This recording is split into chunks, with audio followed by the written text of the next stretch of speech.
Most people who move to Italy to retire give up. They pack up and move back home within 2 years. And it's usually not about money, or paperwork, or missing family. It's about 5 specific lies. Almost everyone believes at least one of them before they ever get on the plane. These aren't small misunderstandings. They're the kind of lies that cost people real money. Sometimes friendships. Sometimes the entire plan to move. Today we're going through all 5, one at a time. The language lie, the car lie, the isolation lie, the culture lie, and the biggest one of all, what daily life actually feels like once the trip is over and the real living begins. Let's start with the one almost everyone believes first. Everyone speaks English, so you don't need Italian. You've probably heard this one. Maybe you've said it yourself. It's Italy, everyone speaks English there, I'll be fine. Here's the truth. Tourists get English. Residents get paperwork. And paperwork does not speak English. Think about registering for healthcare. You walk into the office, and the forms are only in Italian, every line, every checkbox. Because this isn't a hotel front desk, it's a government office built for Italian residents, not visitors. Or picture a billing mistake with the electric company. You call to fix it, and there's no English option on the phone menu. Just a fast conversation in Italian, and you're expected to keep up in real time. Now stack that on top of everything else. A doctor's appointment where the doctor explains a diagnosis in Italian medical terms. A rental lease full of legal language you've never seen before. A parking ticket you want to contest, but the appeal form is entirely in Italian, with a deadline you didn't know existed. None of these are one-time problems. They happen constantly, for as long as you live there. People who move without learning the language often end up relying completely on a translator app, or on one bilingual friend they call for every single errand. That gets exhausting fast for both people. And it means every small task, the kind that should take 10 minutes, can turn into a half-day project. This isn't just annoying. It's the difference between an easy life here and a genuinely hard one.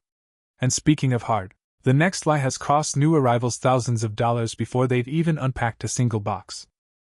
Lie number 2, you can bring your car and drive right away. The plan sounds simple in people's heads. Ship the car over. Get the keys. Drive off into the countryside. The reality is very different. Import taxes. Mandatory re-registration. A technical inspection. A licensing process that can take months, not days. If the car is coming from outside the EU, it usually faces import duties and VAT, and that can add up to a significant chunk of what the car is worth. On top of that, it needs a technical inspection to prove it actually meets Italian road standards, things like emissions and safety specs that can be completely different from back home. And here's the part that catches people off guard the most. Foreign license plates are only legal to drive on for a limited window after you officially become a resident.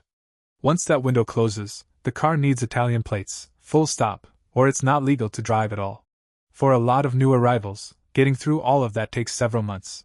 Which means the car, the one they spent thousands of dollars shipping across an ocean, just sits in a driveway or a rented garage, completely unusable, while the paperwork slowly makes its way through the system. Once people hear all of this, a common reaction is panic. They start thinking, okay, so if the car is stuck for months, what happens to me? Am I stuck too? Am I going to be isolated out here with no way to get anywhere? That fear is exactly what the next lie is built on. And it turns out to be almost the opposite of what actually happens. Lie number 3, you'll be isolated without a car. This lie convinces people to overprepare and overspend before they've even arrived. Some avoid small towns entirely, assuming that without a car, there's no way to actually live there. Here's what actually happens on the ground. Most Italian towns simply weren't built around cars in the first place. Many of them existed centuries before cars did.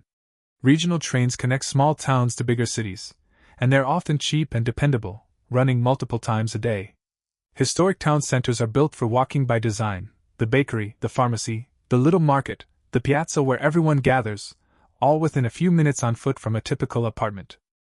Local buses fill in whatever gaps the trains don't cover, connecting smaller neighborhoods to the town center.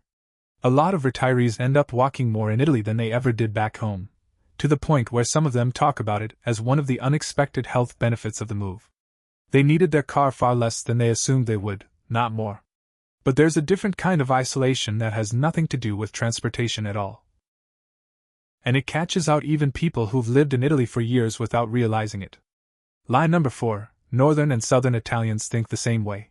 New arrivals often treat Italy like it's one single culture, with one mentality and one set of unwritten social rules. It's really not. In the north, cities like Milan or Turin, daily life moves at a faster, more businesslike pace. Being on time actually matters. Conversations tend to be shorter and more direct, closer to what you'd find in a busy northern European city. In the south, places like Puglia or Sicily, the pace slows down considerably. Relationships and conversation often take priority over strict schedules. It's common for a neighbor to stop you on the street and talk for 20 minutes about nothing in particular, simply because that's part of daily life there. Even food culture shifts dramatically from region to region, sometimes even from one town to the next town over, with completely different traditional dishes and completely different opinions about how those dishes should be made. Someone who moves to a small town in the south expecting the fast, formal rhythm of Milan is going to feel like something is wrong, like people are being too slow, or too personal, or not businesslike enough. And someone who moves north expecting the warm, unhurried pace of a southern village might feel like people are being cold or distant, when really, that's just a different regional norm. Getting this wrong doesn't just mean misunderstanding a few neighbors. It means misjudging the entire emotional experience of what daily life is actually going to feel like. And that misjudgment shows up most clearly in the final lie, the one about what everyday life really feels like once the excitement of moving wears off. Lie number 5, living there full-time feels just like your vacations did. This is the lie that breaks the dream for more people than any of the other 4 combined. On vacation, there's no paperwork to deal with. No grocery runs squeezed between errands. No home repairs, no broken water heater, no dealing with a landlord about the heating. It's just the highlights, stretched across 2 relaxing weeks, with nothing but restaurants, sightseeing, and wine in the evening. Full-time life includes everything vacation skips. Renewing a residency permit every year, which usually means another round of Italian paperwork and appointments. Setting up a phone plan and internet at home, in a system that works completely differently from back home. Learning which specific pharmacy carries the one medication that's normally easy to find elsewhere. Adjusting to shops that close for a few hours every afternoon, which can be a genuine shock the first time you're locked out of the store you needed at 2 p.m. And missing birthdays, holidays, and ordinary weekends with family and friends who are now a long flight away instead of a short drive. None of that shows up in vacation photos. But it's most of what daily life is actually made of, month after month, year after year. It's not a postcard. It's real life, slower, sometimes less convenient, but often far more rewarding once people stop measuring it against a 2-week trip and start measuring it against what it actually is, a completely different way of living. So, after going through all of that, is retiring in Italy a mistake? No. Genuinely, no. For most people who go in with realistic expectations, it ends up being one of the best decisions they ever make. Not because it matches the fantasy, it doesn't. It's better in different ways, and harder in ways most people never expect going in. Life slows down, in a good way, once you stop fighting it. Once the language barrier starts to come down, even a little, the friendships that form tend to run deeper than a lot of people expect. And the culture, once it's approached as real, everyday life instead of a 2-week postcard, turns out to be one of the richest ways to spend a retirement. The people who really struggle with this move aren't the ones who run into these 5 lies. Everyone runs into them in some form. The people who struggle are the ones who never find out the truth until it's already too late, and the surprise turns into resentment instead of just being part of the adjustment.